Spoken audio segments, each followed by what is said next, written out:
Finally, I have found who really understand Nigeria, who has 70% of what Nigeria is all about.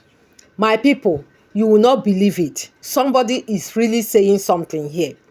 This man said something about Nigeria, which of course is just 70% though. Just 70, no, it's not 70, it's 60% of what Nigeria is. The remaining 40, he doesn't even know about it.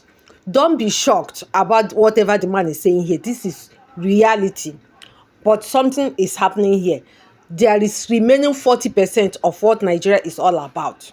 I'm telling you, if you listen to this man, you will believe whatever he said. For those that said, oh, we want to be a Nigerian, we love our country, our beautiful country, those people that are saying those things are just criminals. No normal human being will say, I'm proud of Nigeria.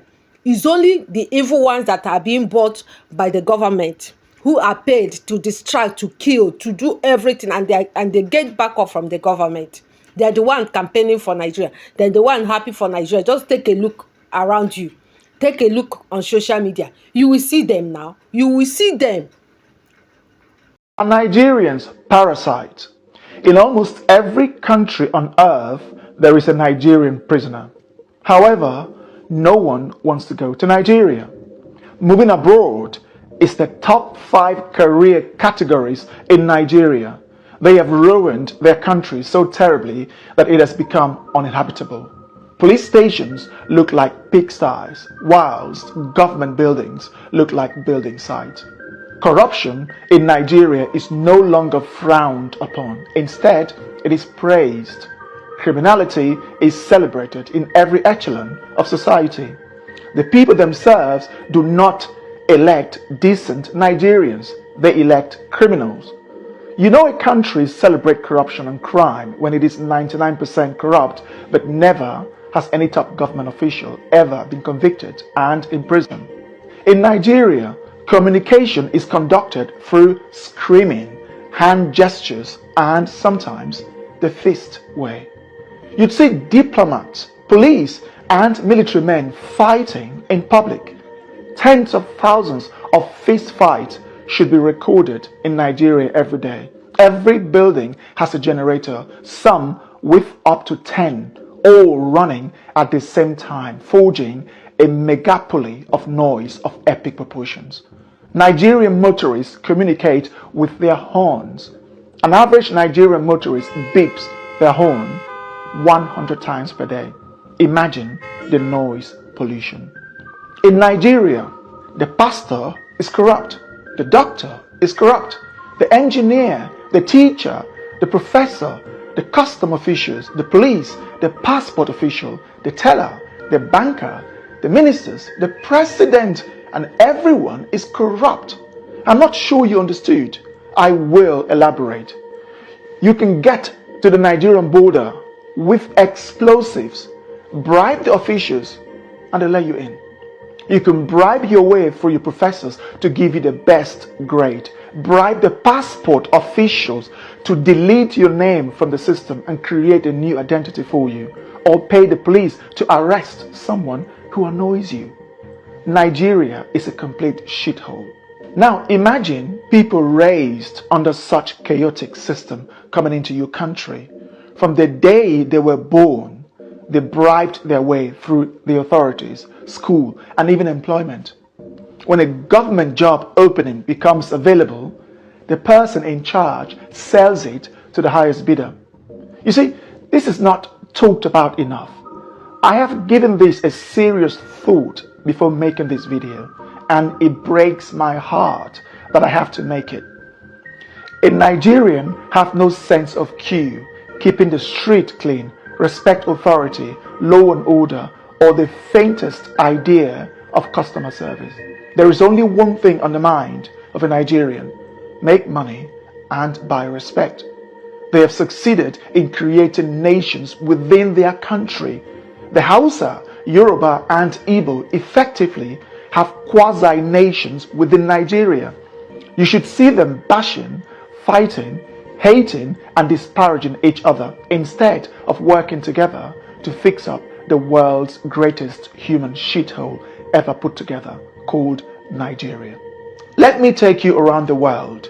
There are Nigerian prisoners in South Africa, Namibia, Botswana, Kenya, Angola, Gabon, Cameroon, Ghana, Cote d'Ivoire, Senegal, Indonesia, the UAE, Qatar, Pakistan, India, Thailand, Malaysia, Singapore, Vietnam, China, Hong Kong, Japan, South Korea, Russia, Ukraine, Poland, Germany, Italy, Switzerland, Norway, the Netherlands, Spain, Canada, the USA, Colombia, Brazil, and even countries as poor as Chad, Congo, and Mali. Their conviction typically surrounds around drug trafficking, pimping or pandering, 419 fraud, which includes dating scams, credit card fraud, and other fraudulent activities.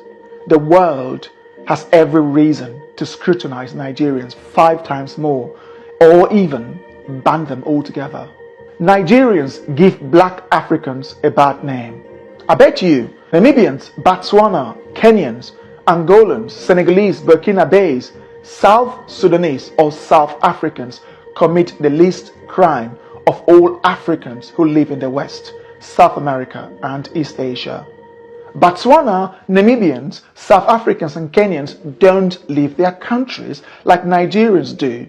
When they do so legally, and when they are in your countries, they are 10 times more likely to abide by the law of the land and stay away from crimes. In contrast, Nigerians would fight in public at every opportunity. They have one of the lowest levels of etiquette in the world. 7 out of 10 Nigerians have been involved in public fighting in their lives, as this is our Nigerian way of resolving dispute. Now imagine letting someone who doesn't understand law and order not to litter, not to urinate in public, how to dialogue instead of yelling and using their fists in your country. What do you think will happen? They don't get along with their neighbors or other African countries. How do you think they'll get along with the world's most evolved and developed societies of the West and East Asia? The Nigerian sees the humane laws of your country as a weakness to exploit. As with everything, nothing is 100%. I know this. There are some good Nigerians, but almost every Nigerian is infested with that corrupt mindset. Living in Nigeria, I have tried to find something good to sell to the world, but unfortunately, there are scarce. It is a land absent from progress. The Nigerian system is broken. Nigeria is not even a country. A Hausa person hates the Igbo person to the extent that they can wipe them out. The Igbo hate the Hausa in the same way. The Yoruba have a fundamental hatred for the Igbo that they'll rather die than elect an Igbo person, whilst the Igbo are the world's most arrogant, self-deluding, zero-etiquette people of Africa. These 3 major ethnic groups, Hausa, Igbo, and Yoruba, each have over 40 million people, with the Hausa nearing 65 million. Now imagine putting Spain, England, and Poland into one country. Do you know the type of chaos you'd be creating? This is how Nigeria is.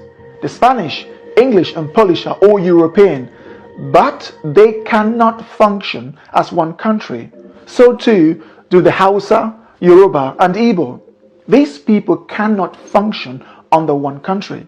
When government ministerial positions are declared, they often have to reflect the Hausa, Yoruba, and Igbo shares before the other minority ethnic groups receive their own share. If the sharing favors one ethnic group more than the other, they fight, yell, insult, and complain until the next appointment. The other ethnic group in charge will now retaliate by appointing their own ethnic group. The presidency has to go to that ethnic group, then that one, and this one, and those one. Then when the next one comes, they keep changing. You see, in short, the number of ministerial positions have to reflect the various ethnic groups. This is not a country, but a bunch of tribal, unevolved, mentally unstable, over 200 million stupid people. Why would any country let Nigerians into their country. I'm not sure, but if I were the Prime Minister of the United Kingdom, I would impose a total ban on Nigerians. The risk outweighs the benefit. There are 24 million homeless Nigerians, which is almost the same as the rest of sub-Saharan Africa combined, and over 70% of the country's population lives in poverty. That is over 160 million people, the highest in the world when averaged, given that India has over 5 times as many people as Nigeria. They have the largest arable land in Africa, Nigeria, yet most of that is uncultivated.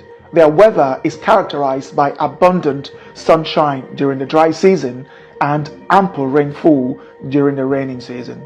The north is the savannah, and the middle belt of Nigeria is level with abundant arable land suitable for farming. Still, 56% of Nigeria's 70 to 84 million hectares of arable land remains uncultivated or underutilized. You begin to ask yourself, why are these people hungry? The answer is simple: incompetence and a collective lack of skills to run a country.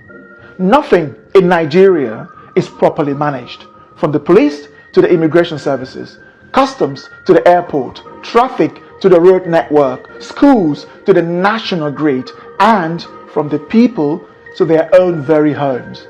Nigeria is a chaotic society where people exhibit some of the lowest levels of etiquette and quality known to man. And most of these people are looking for ways to obtain visas to the various developed and semi-developed countries so that they can bring that chaotic upbringing from Nigeria to the world.